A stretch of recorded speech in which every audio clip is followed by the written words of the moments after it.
Philippine National Police sustained its intensified law enforcement operations across the country.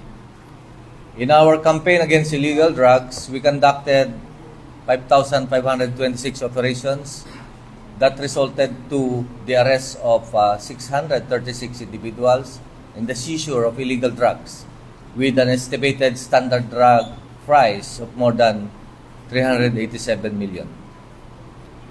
On our campaign against wanted persons, it leads to the arrest of 8,199 fugitives, of which 2,352 are most wanted persons and 5,847 are tagged as other wanted persons.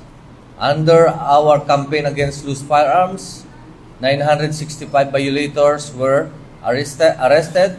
A total of 3,724 firearms were captured or either surrendered or confiscated or violations of existing laws. On our campaign against illegal gambling, the PNP conducted 4,631 operations. It resulted to the arrest of 9,401 persons and the confiscation of about 3.2 million worth of gambling paraphernalia and cash amount.